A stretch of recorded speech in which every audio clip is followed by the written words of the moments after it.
À toi. Vas-y. Ah non, t'as gagné, tiens. Vas-y. Mince, mais j'avais oublié. Les enfants, vite, papier mamie arrive dans 30 minutes, vite. Faut ranger toute la maison là, c'est la catastrophe. Vite, allez, rangez, allez. Maman, c'est pas mieux que tu nous dises ce qu'on doit faire avant? Ouais. Tu sais quoi, Aaron, tu vas à la vaisselle, s'il te plaît. Toi, tu vas à l'épicerie, tu m'achètes du jus d'orange. S'il te plaît, Léa, tu ramasses tous les manteaux. Allez, Jonathan, tu viens, tu ramasses toutes les cartes, s'il te plaît. Non, je préfère lire. Mais tu crois que tu peux faire ce que tu veux? Tu te lèves et tu ramasses toutes les cartes. Ouais, d'accord, ça va, t'es pas obligé de créer. Ramasse les manteaux. Ok, je fais ça. Non, après.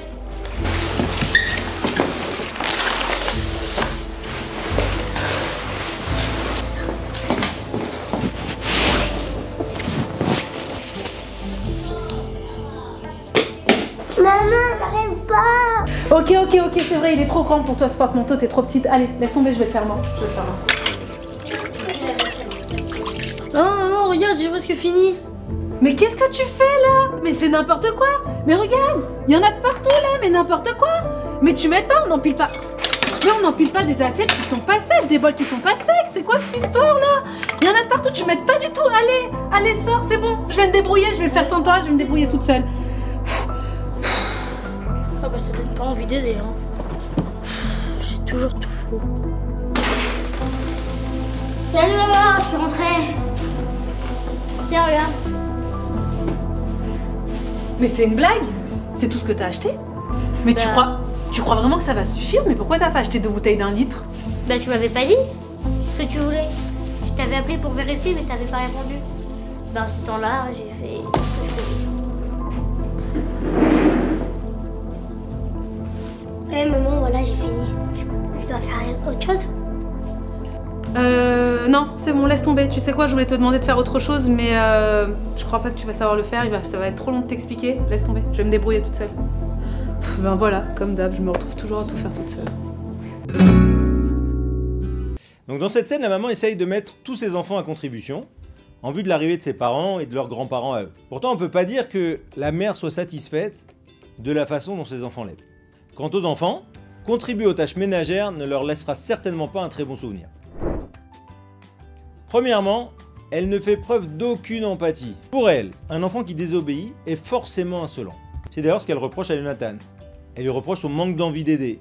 Or, instinctivement, personne, et encore moins les enfants, n'aime se faire dicter une conduite à adopter, se plier à une autorité. D'autre part, elle attribue des tâches inadaptées aux compétences de chaque enfant. Par exemple, la petite Léa est incapable de prendre les manteaux. C'est beaucoup trop haut, du coup elle n'y arrive pas, et elle est déçue. Elle est déçue d'elle-même, et sa mère est exaspérée. Ensuite, elle ne prend pas le temps d'expliquer aux enfants qu'elle attend d'eux exactement lorsqu'elle leur demande de l'aide. Par exemple, acheter 2 litres de jus d'orange pour Naomi, sécher les assiettes avant de les empiler pour Aaron.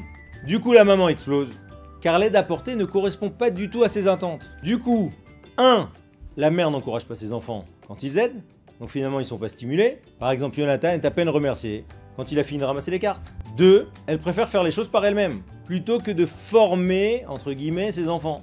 Par exemple, elle ne souhaite pas montrer à Jonathan comment laver les toilettes. Et 3. Un tel désordre dans la maison aurait pu être évité si en amont, les enfants avaient des tâches ménagères fixes.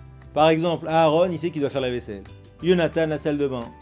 Et finalement, tous les enfants doivent ranger leur manteau en arrivant, etc. etc. Il faut comprendre qu'un enfant qui n'a pas envie d'obéir, ni d'aider, c'est tout à fait normal. Faut pas dramatiser. Personne n'aime qu'on lui dise quoi faire. Notre rôle en tant que parent est d'habituer nos enfants à obéir et à aider. Notamment pour les aider à vivre une vie de mitzvot, c'est-à-dire des commandements qui nous ont été dictés par Hachem et qui exigent de nous de baisser la tête, d'accepter. Les enfants de tous âges peuvent aider à la maison. En revanche, il est fondamental qu'on exige d'eux des choses adaptées à leurs compétences. On évite ainsi la déception côté enfant et côté parent. L'univers dans lequel évolue l'enfant doit aussi être adapté pour qu'il puisse aider. Par exemple, des crochets à sa hauteur, un petit tabouret dans la salle de bain, etc. etc.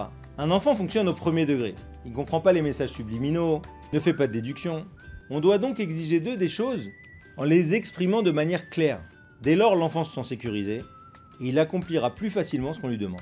Car l'instruction est véritablement à sa portée. Quand un enfant aide, il faut exprimer à voix haute qu'il aide, afin que lui-même se voie obéir et en profiter pour l'encourager et le féliciter. Ainsi on le stimule et on renforce l'image positive qu'il a de lui-même. Donc il est certain que très souvent, on a plus vite fait de faire nous-mêmes les choses. Pourtant, ne rien exiger de leurs enfants ne leur rend vraiment pas service. Il faudra prendre le temps de leur faire une petite formation aux tâches qu'on leur assigne. Certainement, il y aura des ratés, mais sur le long terme, vous serez gagnant. D'un côté, l'enfant gagnera en autonomie, de l'autre côté, en tant que parent, vous serez soulagé. Quand l'enfant sait ce qu'on attend de lui, qu'il connaît précisément les tâches qu'on lui attribue à la maison, alors il aide beaucoup plus facilement. Et on crée chez lui de bonnes habitudes. Enfin, on se rappelle qu'en apprenant à nos enfants à aider, on leur rend service pour leur vie d'adulte. On les responsabilise. Même si parfois ces derniers expriment des réticences, des résistances, on ne doit pas se décourager et continuer à les mettre à contribution pour la bonne marche de la maison. Refuser de se faire aider par nos enfants, c'est finalement prendre le risque de les rendre centrés sur eux-mêmes. Jimmy, il a boit du. Moi, je vais me cacher à ma mère. Oh mince! Les enfants, il y a papy et mamie qui arrivent dans 30 minutes.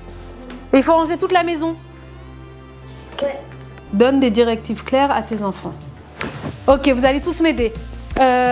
Aaron, explique exactement ce que tu attends d'eux. Tu m'attends dans la cuisine, tu vas faire la vaisselle, ok? Ok. Rivka, tu m'attends, je vais te donner de l'argent, tu vas aller à l'épicerie, acheter du jus d'orange.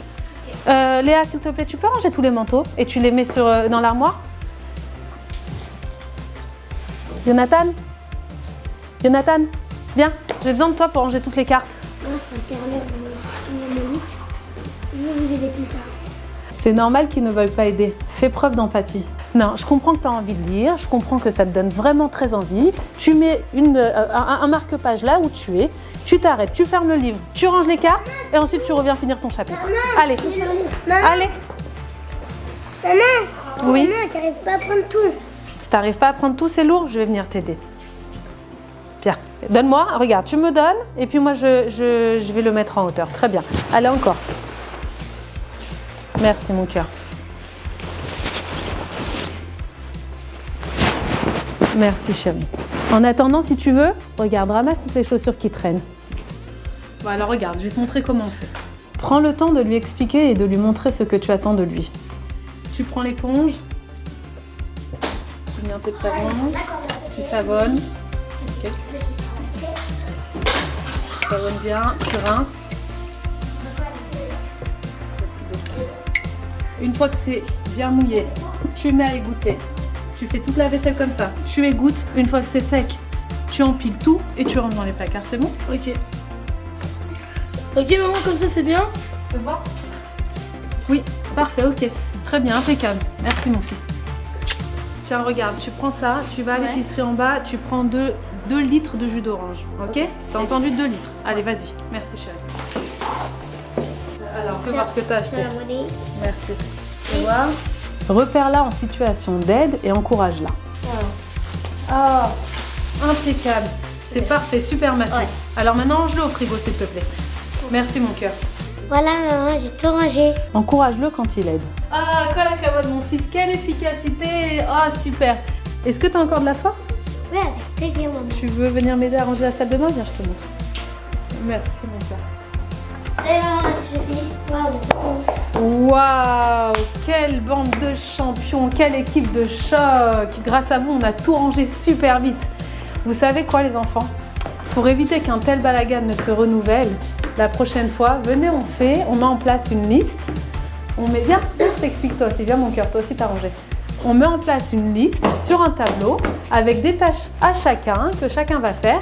Et puis comme ça, au moins, il n'y a pas de balagan dans la maison. Et puis on n'a pas besoin d'avoir un travail monstrueux comme ça à la fin. Qu'est-ce que vous en pensez? Super idée maman. Est-ce que je peux aller chercher une feuille pour faire le tableau? Ouais, c'est une très bonne idée. Super Ok, idée. merci.